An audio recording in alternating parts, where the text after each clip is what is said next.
जय हिंद दोस्तों, स्वागत है आपका अपना YouTube चैनल शिक्षा शेरनी पर। आज हम 12वीं कक्षा के हिंदी के काव्य खंड के चौथा चैप्टर छप्पा को पढ़ेंगे।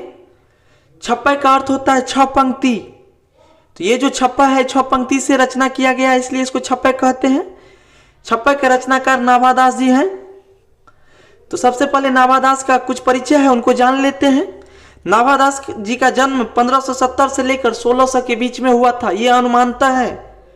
इनका जन्म जो है दक्षिण भारत में हुआ था।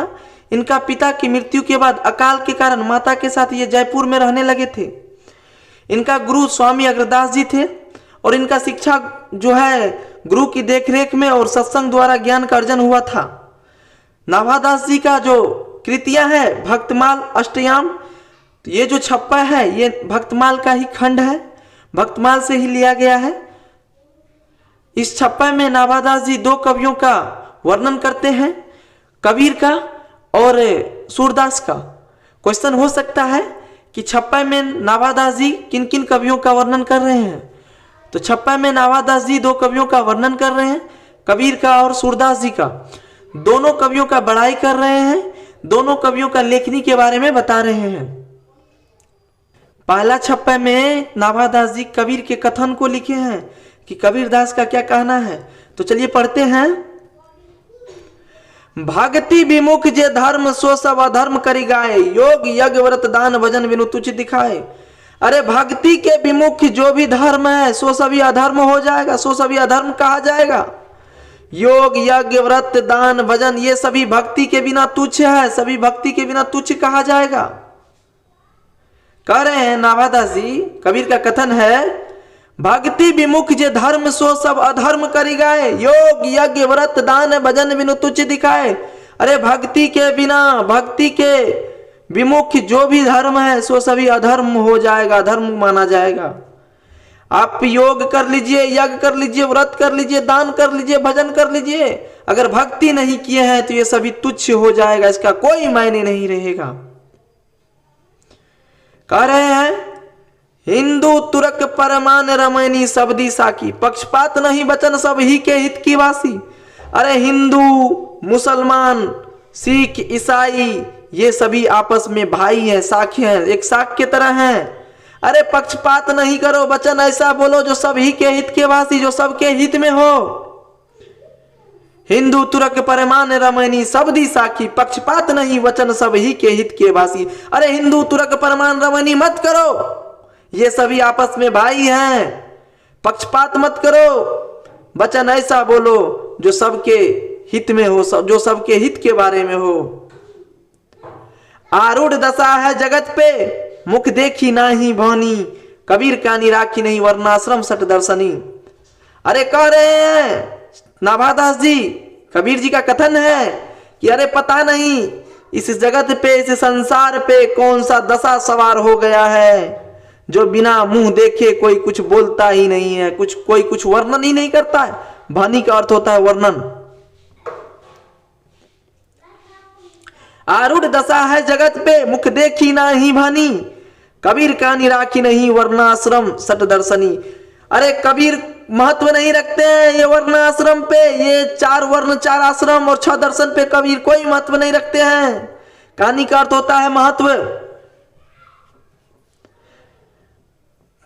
नाभादास जी का कहना है आरूढ़ दशा है जगत पे मुख देखी नहीं बनी, कबीर कहानी राखी नहीं वर्ण आश्रम सट दर्शनी।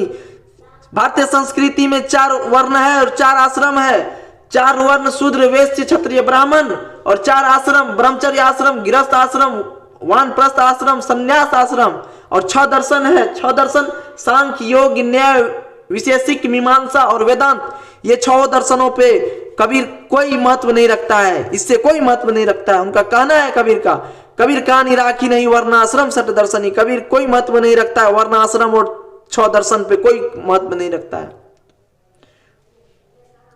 कबीर का कहना है भक्ति करो, भक्ति, भक्ति के विमुख जाके योग यज्ञ व्रत दान भजन ये सब तुच्छ है, ये सब करने से कोई फायदा नहीं। अपने अंदर आत्मा से प्रभु का भक्ति करो, ये सब दिखावा वाला काम मत करो। अगर तुम ये दिखावा करते हो और भक्ति नहीं करते हो तो ये सभी तुच्छ हो जाएगा। अरे बैठल रोवे ली गुजरिया हो, चुनरिया में दाग लग गइल। कैसे जाई पिया के नगरिया हो, कैसे जाई पिया के नगरिया हो, चुनरिया में दाग लग गइल। बैठल रोवेली गुजरिया हो, चुनरिया में दाग लग गइल। अरे सूरदास जी कह रहे हैं कि अगर भक्ति नहीं कीजिएगा ना तो चुनरिया में दाग लग जाएगा, प्रभु के पास जाने में भी आपको शर्म होगा। इसीलिए ये दिखावा वाला काम मत कीजिए। अगर आप भक्ति नहीं करते हैं और ये योग यज्ञ व्रत दान करते हैं तो ये सभी तुच्छ हो जाएगा, इसका कोई मतलब नहीं होगा। दूसरा छप्पा में सूरदास जी का बड़ाई है। इसमें नाभादास जी का कहना है कि सूरदास के अंदर ऐसा दिव्य दृष्टि था कि वो प्रभु का लीला को रच डालते थे, जन्म कर्म गुण रूप सबको प्रकाशित कर डालते थे। ऐसा उनके पास दिव्य दृष्टि था। उसका जो लेखनी है वो बहुत ही तुकधारी था।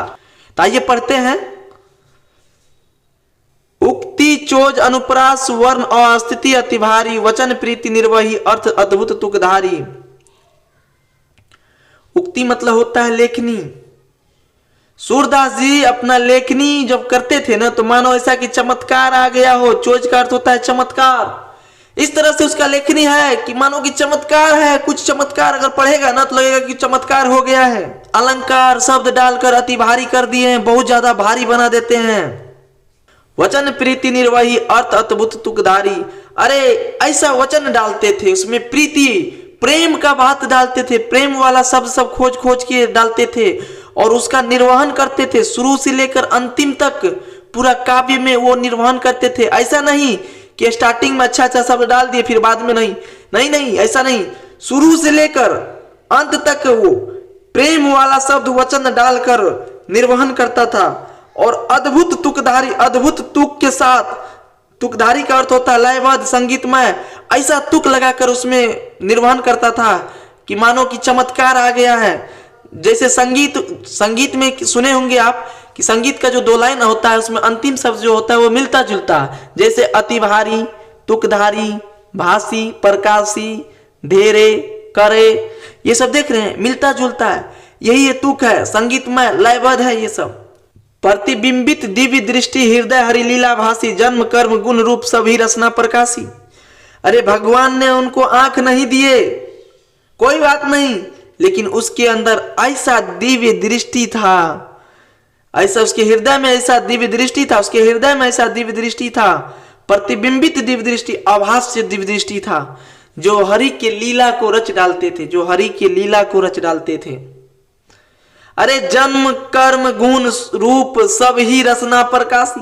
अरे प्रभु के जन्म कर्म गुण रूप सबको अपने जीभा से प्रकाशित कर देता था। रचना का अर्थ होता है जीभा,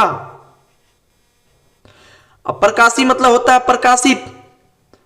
प्रतिबिंबित दिव्य दृष्टि हृदय हरि लीला भासी, जन्म कर्म गुण रूप सभी रचना प्रकाशी।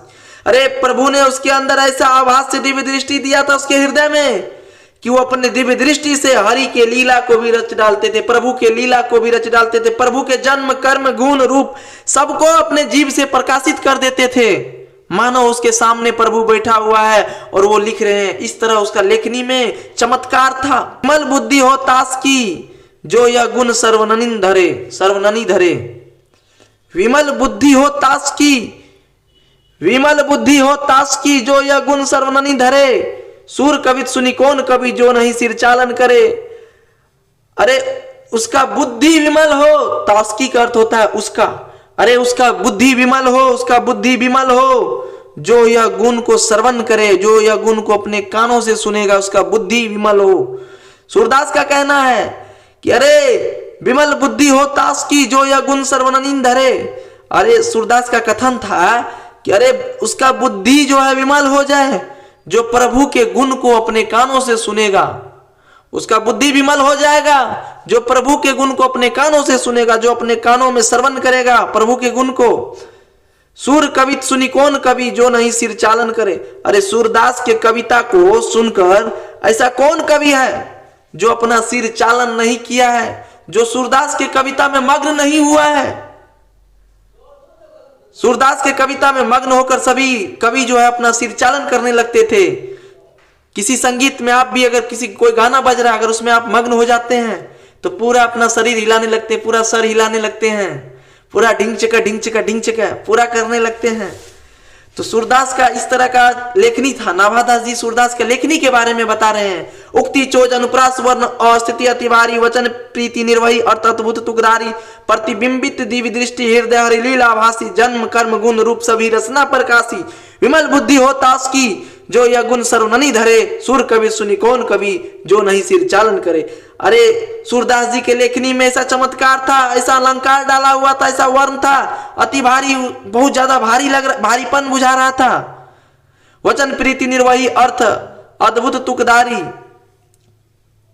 अरे ऐसा वचन, ऐसा प्रेम वाला शब्द का निर्माण शुरू से लेकर अंत तक पूरा काव्य में निर्माण करते थे वो, और अपने इस काव्य को अद्भुत तुक के साथ लिखते थे वो। संगीतमय लयबद्ध तरीका से प्रतिबिंबित दिव्य दृष्टि हृदय हरिलील आभासी जन्म कर्म गुण रूप सभी रचना प्रकाशी। उसके अंदर ऐसा आभास दिव्य दृष्टि था उसके हृदय में, जो प्रभु के लीला को भी रच डालते थे। जन्म कर्म गुण रूप सभी रचना प्रकाशी, वे प्रभु के जन्म कर्म गुण रूप सबको अपने जीवा से प्रकाशित कर देते थे। विमल बुद्धि हो तास की जो यह गुण सर्वननि धरे सुर कवि सुनि कौन कवि जो नहीं सिर चालन करे। अरे उसका बुद्धि विमल हो, जो प्रभु के इस गुण को सुनेगा, उसका बुद्धि विमल हो, जो यह गुण को अपने कानों में श्रवण करेगा। सुर कवि सुनि कौन कवि जो नहीं सिर चालन करे। अरे सूरदास की कविता को सुनकर ऐसा कोई कवि नहीं है जो उस कविता में मग्न नहीं हुआ है, जो उस कविता को सुनकर अपना सिर चालन नहीं किया है।